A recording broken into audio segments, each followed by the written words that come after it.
In this video, I'm going to show you some simple ways to add motion to your lettering using just an iPad in either Procreate or Adobe Fresco. Both work great for this kind of thing, and I'll show you the process in each of them.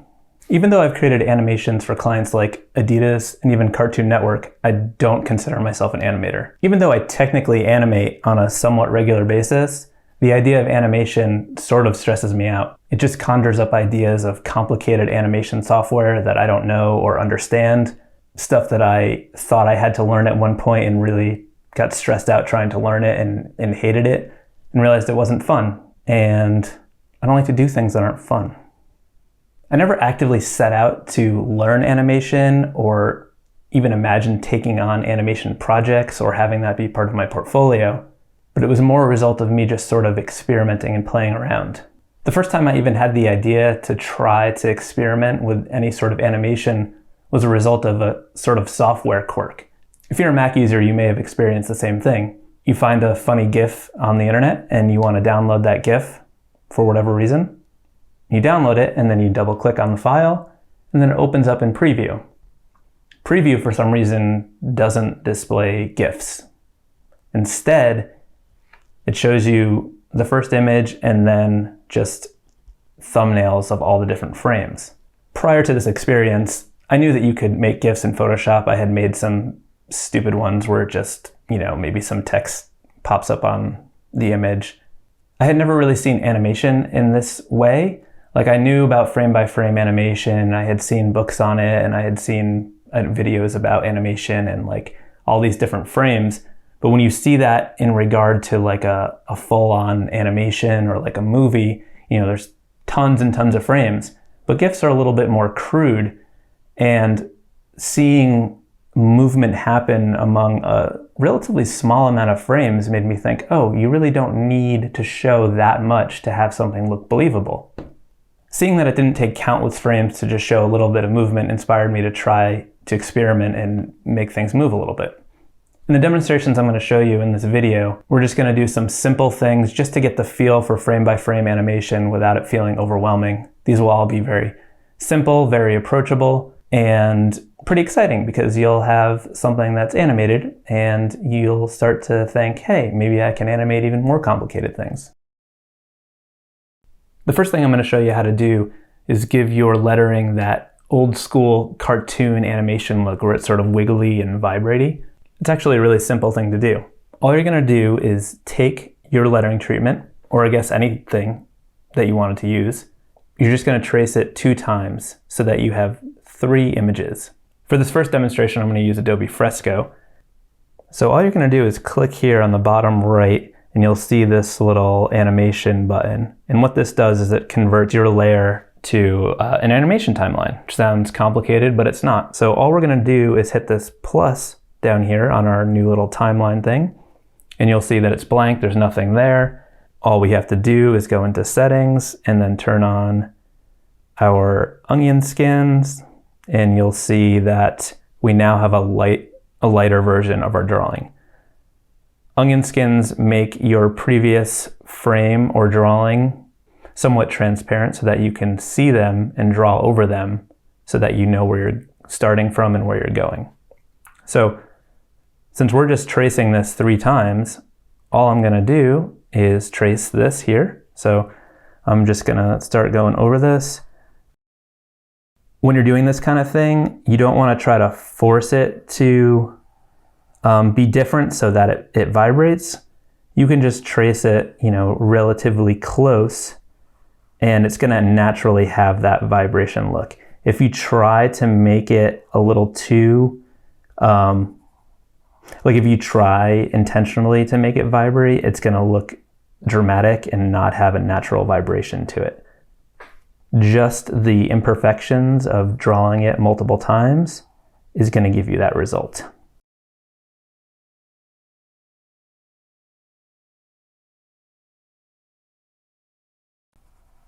This may feel a little tedious, but just imagine if you were working on a feature-length film before there were computers and you had to draw every single frame perfectly so that it was at Disney caliber, where you wouldn't even see the vibrations unless you were really looking for them, because it needed to be perfect. That's sort of a funny thing about this look that we're creating, where we're trying to show that vibration, when in actuality, someone who was doing frame by frame animation was likely trying to not make it vibrate and trying to make it as smooth as possible. But, you know, there's a beauty in imperfection.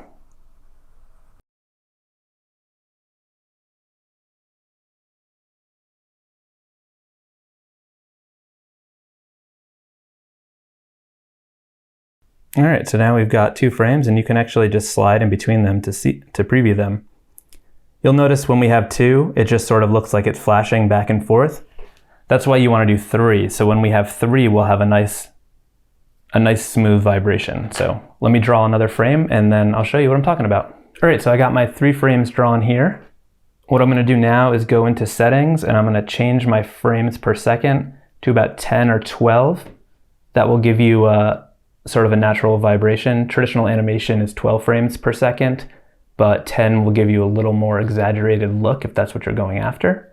You can experiment easily just by dragging back and forth.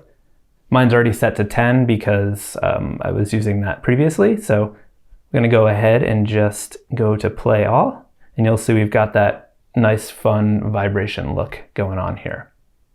So now that we have this, we'll use this as the basis for the next little embellishments that I'm going to show you how to do. I just wanted to quickly show you how this would be a little bit different if you were using Procreate. Pretty much the same, but I went ahead and placed my 3 drawings of my name into Procreate. They're all on separate layers. And all I would do now is go over to this little wrench icon in the top right, and I'm going to choose Animation Assist. So what that does is it pulls up a timeline at the bottom, you can see here, and it just makes each of our frames, each of our layers its own frame. So we've got the same settings menu that there is in Fresco. It's a little different, but pretty much the same. We've got onion skin settings here, and we've got frames per second. So I'm gonna keep that at 10. Then you would just go ahead and hit play, and that's your animation. So if you're using Procreate, that's how you would do this in Procreate. If you want to know more about the differences between Procreate and Fresco, I have a video that goes into a lot of detail comparing the pros and cons of each. I will link to that in the description. For this next one, I'm going to show you how to create some little bursts that come off the sides of the letters. To get started with this, I'm going to go ahead and make a new layer. If you were doing this in Procreate, it would be a little bit different. You would have to either draw directly onto your lettering frames. You could run into an issue, whereas you might need more frames for your burst loop than you do with your name loop. So to get around that, you could just go ahead and duplicate the sequence of 3 frames so that maybe you have 6, and then you could use 6 frames to create your burst. But since Fresco lets us have a different animation on each layer, this is a little bit easier and we don't have to worry about that. So I got a new layer here.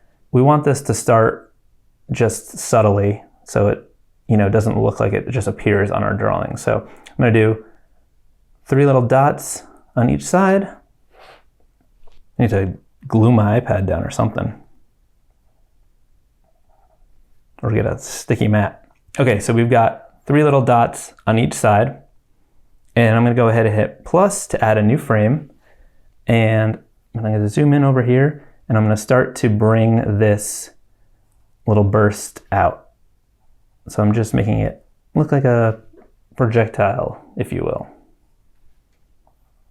A little action line that tapers down. And I'm going to do a new frame. And I'm going to just continue this movement and make it a little bit bigger. You'll notice that I overlap a little bit to sort of make that motion fluid. And even at this point, if you're curious, you can kind of scroll through and see that it's actually looks like movement, which is kind of cool. You'll notice that it's automatically playing the frames from our loop below. Okay, so we've got this little loop, which is kind of cool, but I want to make this sort of, I want to go ahead and make this end more naturally instead of just kind of going out and then going back in. So what I'm going to do is have like a little explosion at the end of our burst and then have it dissipate and then start over again. So let's pause this. I'm going to go ahead and add a new frame. And let's get this little blob out here, which is sort of the end of this. And then let's get some little like burst spots. I'm going to turn down the smoothing so that I have more control to draw quickly. And maybe some action lines continuing from the start, just to continue that trajectory. And then just like some little pieces kind of exploding off.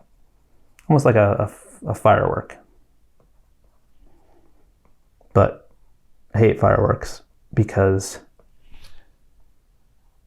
I have someone in my neighborhood who shoots them off at like any opportunity. I think he like invents holidays, and it scares my dog a lot. And it makes me very sad to see my dog scared. So that's why I hate fireworks. Not because I hate freedom or fun. I mean, maybe a little bit. I'm just kidding. I just don't like you scaring my dog, okay? So let's not scare my dog. Okay, so we've got this little explosion happening here. So I'm gonna add a new frame. And what you wanna do is continue this sort of explosion on. And what I mean by that is just sort of think about what would happen if this was like something exploding. Maybe it's just like water. It would sort of dissipate and fall down. So let's get our canvas so that the top is here and the bottom's here so we can see what's happening. And let's just sort of continue these shapes a little bit, but have them start to fall. And we also want to make less of them because it's sort of dissipating. And also sort of continuing outwards. So we're not going back, we're continuing that movement forward.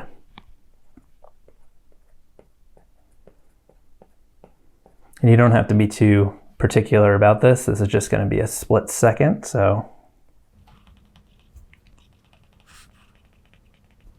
okay, cool. So I'm going to do one more frame, which is also good because that brings us to 6.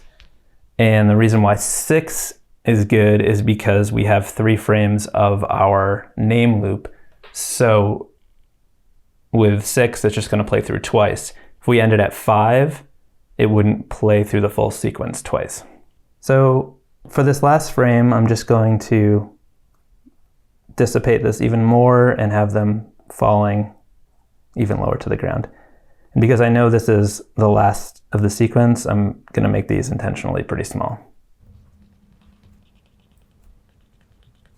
Okay, are you ready? Are you ready?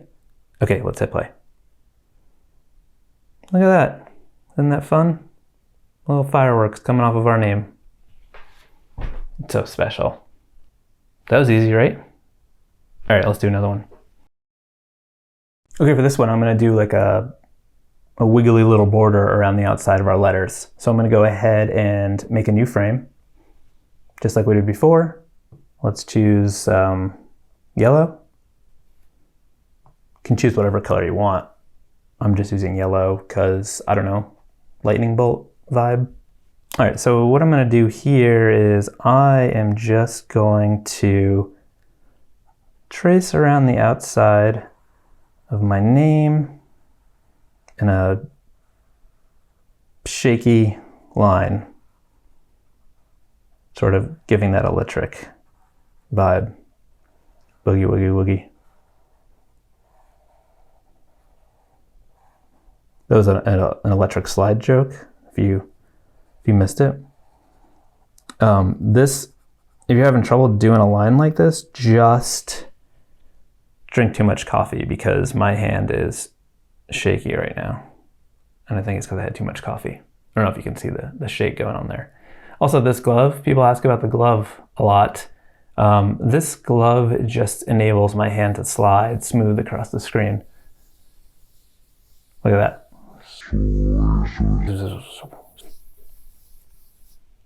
Okay, I'm gonna make a new frame.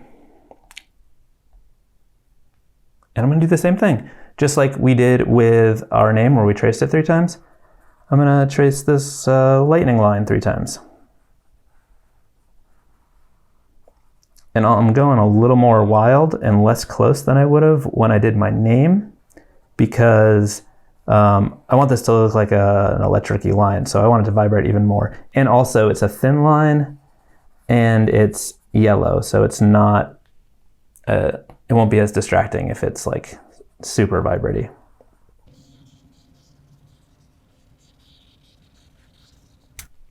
All right, we got 3 of these lightning frames. There's nothing left to do but play it. Look at that. That's pretty neat. Another thing you could do with this is you could go ahead and fill it in and see how that looks. So I filled it in, you may be like, hey, we can't see the words anymore. You ruined it. Well, yes, but I can drag this down below and now it's behind my name, which is another benefit of Fresco. I'll hit play, we can try that. That's pretty cool. Pretty wild. Pretty energetic, if you will. Okay, for this one, I added in a little title for my name treatment as illustrator, because I'm an illustrator. Did you know that? Anyway, what I want to do is make it look like this is being written out at the bottom. Because I already have this drawn out, what I'm going to do now is I'm going to bring the opacity down so that I can see it and trace over it. But the way we're going to animate this, I need to start with a blank canvas to get to that. So what I'm going to do is add a new frame on top of that, and we'll use this as our animation layer. So to make it look like it is being written out, we need to just do a little bit at a time. So to get started, I'm going to make this dot, and instead of adding a new frame, I'm going to duplicate this frame so I don't have to draw the dot all over again. So now I'm just going to start this line. And I'm going to duplicate it. So each time you're just going to go ahead and duplicate it. I'm going to turn my smoothing back up since this has smooth lines. And I'm going to continue this line. So each time you'll just duplicate.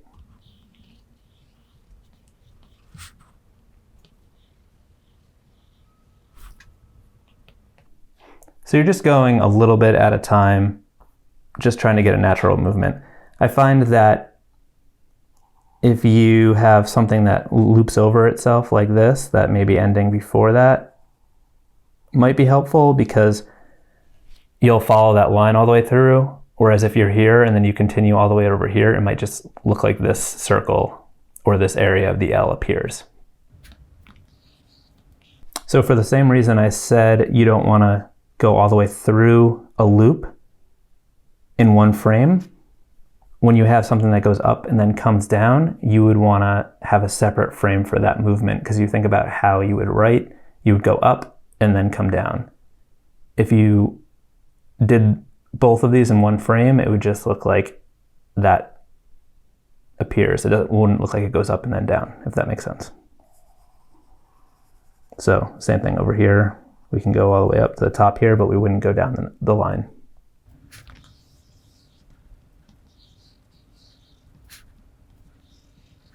I know I'm contradicting myself with this being a little bit, actually going through the loop here, but I'm doing that because it's a small little loop. It won't be as noticeable. And we don't want to have this take too long. We want it to sort of spell out quickly. So I'm going to ignore the cross on the T for now. We'll address that later.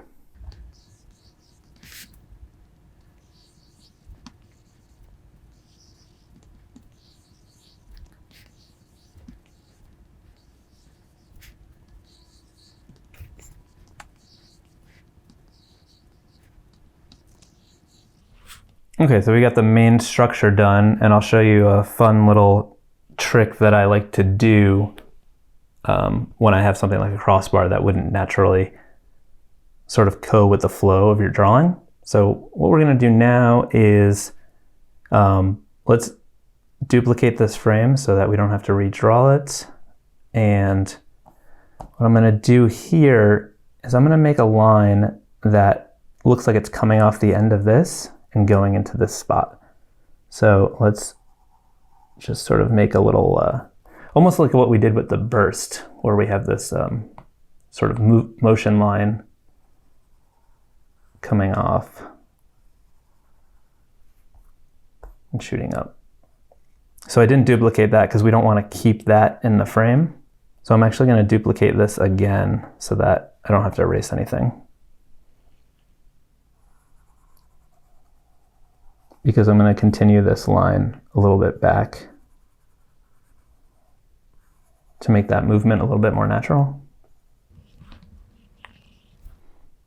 Again, I'm going to duplicate that frame because I want to continue this line to make the first one. So I'm going to continue that like that. What we'll do for this one is we'll trace this accurately. And I'm going to duplicate this frame and then come back to this one so that I can continue this line off of that one. Maybe we'll do this in 2 steps. And now for this one, we can just finish off this part of the T. All right, cool. So let's play this and see if it worked. Actually, let's add a new frame in and drag that to the beginning so that it doesn't start with the dot. If you wanted this to just stay up longer so it doesn't just immediately go away, you could just duplicate this as many times as you wanted for it to stay in frame. I hope you found these demonstrations useful and feel inspired to create some animations of your own. If you do feel inspired to create some things and you post them online, definitely tag me. If you post them on Instagram, you can find me at Chris Piasek, or you can just post a link in the comments here. I'd love to check out what you did. Also, maybe a little thumbs up, maybe just take a second, just go down there, just tap it, give me a little thumbs. Maybe subscribe. You like this video? I'm gonna post new videos weekly. Maybe as things progress, I will do more than just weekly. But right now I've committed to weekly.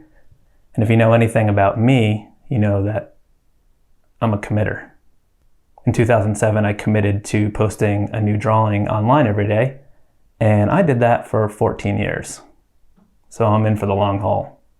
Also saying this kind of stuff holds myself accountable to you. Sorry for pointing at you. What other demos do you want to see me do? Or what other topics do you want me to talk about? Post those in the comments as well. I love comments. Every time I get a comment, it makes me very happy. I feel inspired to keep making more videos because I'm like, hey, people like these videos. They don't think I'm a stupid idiot. And that's what I like about you. Okay, good talk.